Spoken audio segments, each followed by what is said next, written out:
எப்ப பார்த்தாலும் சட்டசபைக்கு போனா ஐயா உதயநிதி வாழ்க, ஐயா உதயநிதி. என்ன தியாகி அவரு?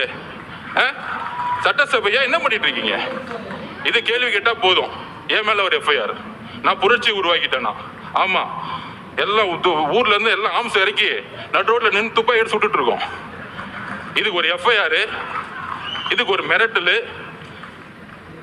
அதுல துரைமுருகன் நாங்க என்ன நடக்கணும், தைரியம் இருந்தா கை வைங்கடா, என் தலைவரை பத்துருவோம். தைரியம் இருந்தா கை வைங்கடா.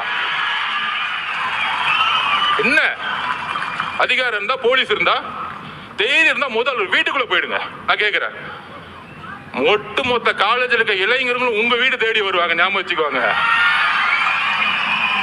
ஆயுத எழுத்து படம் பார்த்திருக்கீங்களா? பெரிய ரவுடி எழுத்து நிப்பாங்க. அந்த படத்துல மணிரத்னம் சார் எழுதியிருப்பாரு, இளைஞர் புரட்சி. அந்த புரட்சி தான் 26ல உருவாகிட்டு இருக்கு. நீ காசை கொடுத்து கூட்டிட்டு வருவ. அதுக்கு நான் உதாரணம் சொல்லிடுறேன். நாமக்கல்ல இருந்து கரூர் வந்துட்டு இருக்காரு அண்ணன், நான் உள்ள இருக்கிறேன். அதுக்கு முன்னாடி ஒரு பெரிய காலேஜ் இருக்கு மேடம், மதியானம் என்ன நடந்தது,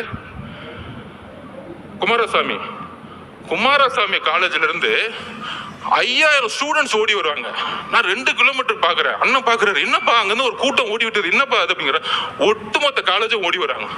அதுல போன் வேற எடுத்துட்டு வராங்க, கத்தி எடுத்துட்டு போன் எடுத்துட்டு வந்துட்டு இருக்காங்க. அதுல நண்பர்களே, இதுதான் மிகப்பெரிய விஷயம். அதுல 5000 பேத்துல 3000 போது பெண்கள் ஓடி வராங்க. இதுதான் அரசியல் மாற்றம். நீ சொல்ற நேரு, வேலு, செந்தில் பாலாஜி தூக்கி எறிஞ்சிட்டு இளைஞர்கள் போயிட்டே இருப்பாங்க, ஞாபகம் வச்சுக்கோங்க.